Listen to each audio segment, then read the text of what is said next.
What's up, everybody? Welcome into First Take from Los Angeles. We are in the heart of LA Live for ESPYs week here. Staples Center right across the street. And the guys back another day. Skip Bayless, Stephen A. Smith. Wait, you came back? We thought you'd say enough of this stuff. And you are both a handful. Yeah. No, you guys have been great. Well, I'm here. She was going to come back. I don't know about you. Oh, really? But I'm got it here. like that? Anybody that's hosting this show with me, they gonna want to come back. I'm not so sure they'll want to come back. Well, you might not want to come back after I get through with you today. Well, you guys were a little fired up in the meeting. I don't know. It's only day 2 for me. I'm Molly Karen, by the way, but a little feisty. I will confess, considering the weather and the set, I'm not too anxious to go back to Bristol. You're liking it? I'm just saying.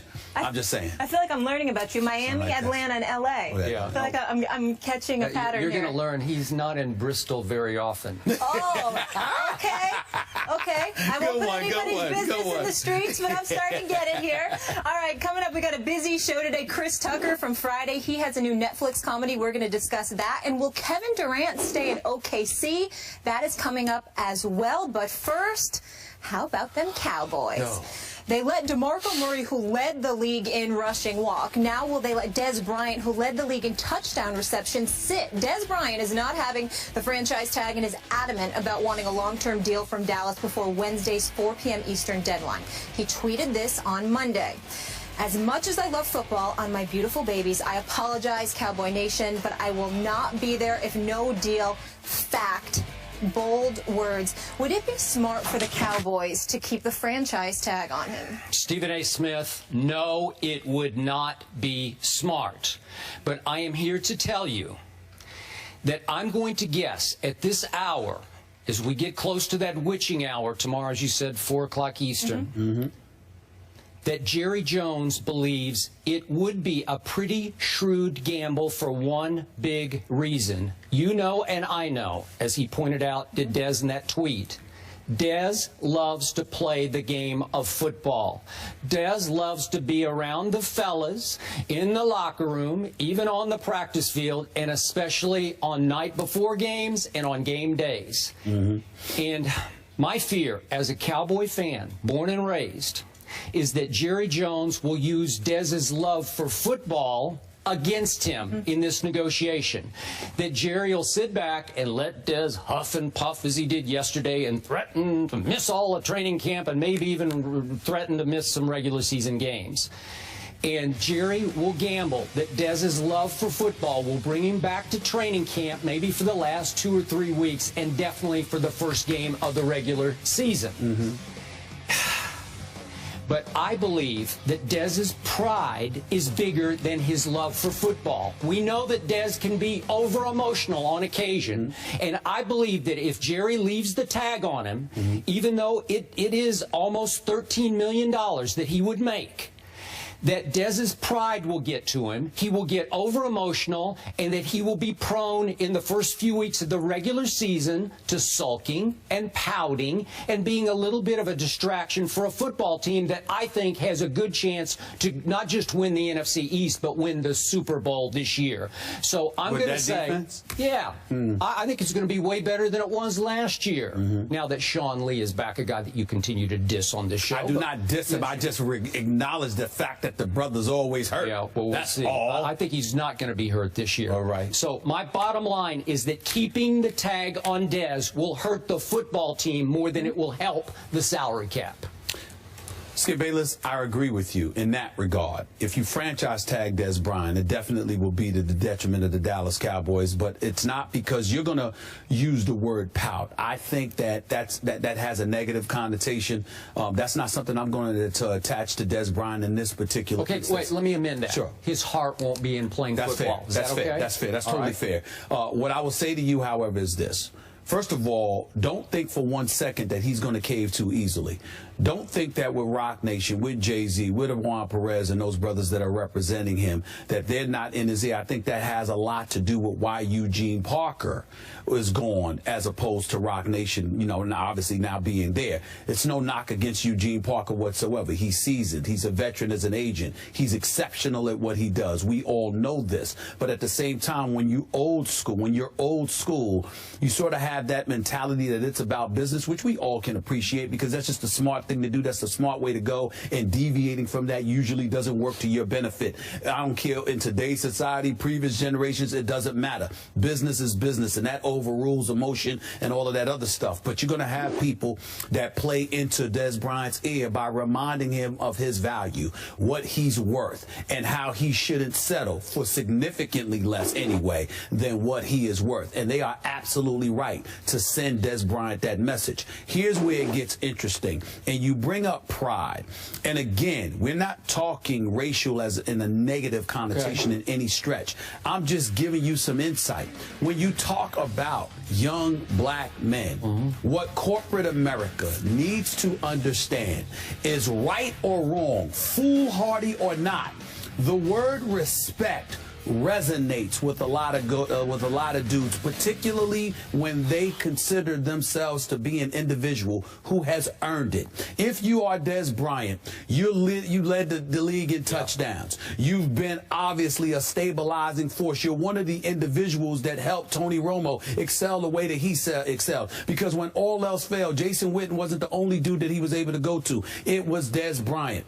As you would say, it was a catch. And because it was a catch, it should have been a catch in Green Bay. They could have very well ended up advancing far deeper in the postseason than they ended up doing. Des Bryant has a lot to do with that. When you consider the fact that another individual who had a lot to do with it by the name of DeMarco Murray is gone after carrying the ball 392 times, after having 450 touches, after sitting there and saving some of the duress and stress and strain that ultimately was scheduled to come the way of a Tony Romo. And Tony Romo is preserved, and Jason Witten is preserved. But DeMarco Murray, who was used up like bad furniture for crying out loud, and then tossed to essentially another team, because even though he went there as a free agent, he wouldn't have had to. Had you taken care of him, if you're Des Bryant, you're looking at it from the perspective that brothers who are taking care of you, you ain't necessarily taking care of us. So those are the kind of messages that resonate with the dude at this particular moment in time. We talk about business, but Jerry Jones, Stephen Jones, and the Dallas Cowboys, whether directly or tacitly, indirectly, or whatever the case may be, has given the indication that, you know what, we couldn't take care of DeMarco Murray because we got to take care of other dudes. Well, if you're Des Bryant, you're saying, who else is a bigger priority than me? So again, that's where the respect comes in. We're not going to say pouting. We're going to talk about his heart. But his heart is about the fact that I'm a Dallas Cowboy. I'm proud to be a Dallas Cowboy. And more importantly, I'm a reliable Dallas Cowboy. I don't have back issues. You understand? I'm not wondering whether you're not wondering whether or not I'm going to play on Sunday afternoon. But the guys that you had questions about, although it's the quarterback position and it's incredibly pivotal, and we understand that, Tony Romo at the time had one playoff victory in his career, and he was known, despite his numbers, as somebody who was prone to make big mistakes in big moments, which would impede a team's ability to progress.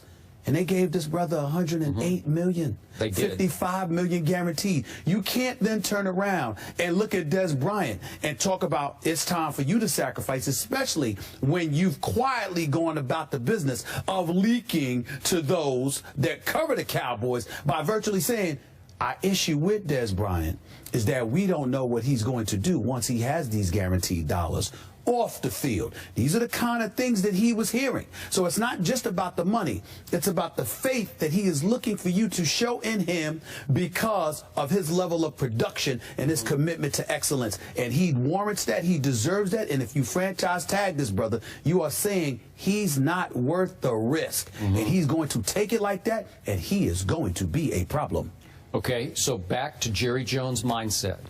Let us say that Des says, okay, you have disrespected me. I earned this money and you did not give it to me by this deadline, so we can no longer negotiate for the whole rest of the football season.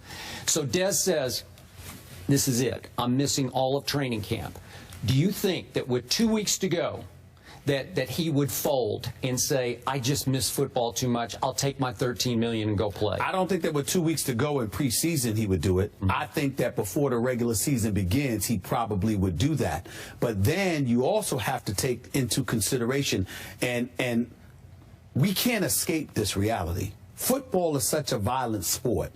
if you're wondering about your security when you believe it was due you, it's one thing to just play your rookie, you come into the league and you got something to prove. It's another thing when you've done it and now your time has come up and it's time to negotiate a new contract for you and it doesn't get done. Then they franchise tag you for an additional season and now you have the specter of injury hovering over you where you got to go out there and play. You might have some leg issues, some knee issues, some back issues, or whatever the case may be. And where you once were willing to play through all of that, suddenly you're a bit reticent because the organization that you played for, that you've given your heart and soul to, hasn't shown a willingness to reward you for your efforts and your sacrifice. So it's not like he's going to tank it because Des Bryant is a competitor and he's a rough rider. He's going to go on the field and he's going to try to play to the best of his ability. But if I now have to worry about the fact that a year from now I'm not going to get my money because I may not be healthy, then I'm going to be incredibly cautious and reticent and a bit apprehensive.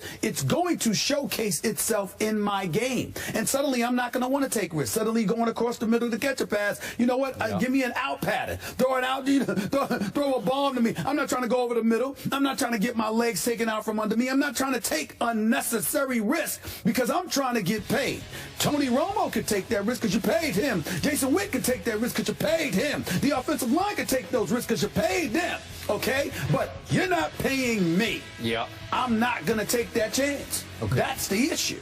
Okay, my bottom line to this discussion is what you reported yesterday. Tom Condon no longer, from what you're hearing, involved as the point person. No, that was direct. By the way, that was directly from Rock Nation. Yes. So, yes. People are negotiating. I don't know. I'm not sure you know how they're going to negotiate. I don't know what hardball they're playing with Jerry Jones. Jerry may not have any option here. He may get pushed into a corner where he'd say, that's just too much. I can't pay that much. I can't go way beyond Calvin Johnson money for this. But if you're not, but what if you're not asking to go beyond Calvin Johnson? What if you're sitting there and saying that Calvin Johnson's got $44 million in guaranteed dollars? How you gonna come to me with 20? Now, if we had 40 instead of 44, I'm feeling you. Now, okay, we can sit there and waffle and waver and go back and forth. But in the end, if you look at Calvin Johnson and questions about his durability, which you know about, Molly, the fact of the matter is that Calvin Johnson's durability has been, we know Megatron is Megatron. When healthy, he's the best. But the point is that even at his best, there are people who are looking at Des Bryant and saying Des Bryant is in that ballpark. So when you consider the fact that Des Bryant has durability issues over Calvin Johnson, where that's favorable to him, I agree. And you combine that with the fact that Calvin Johnson's got $44 million in guarantee, or 48, I think it's 44 or 48. I'm saying if you're Des Bryant, how you going to come to him with 20 or 25? You've got to get up to 40. I mean, I agree. You've got to get up to 40. That is fair. What you got to do is you got to get this done now. Yeah. Yes. Bottom line. That's right. It's such a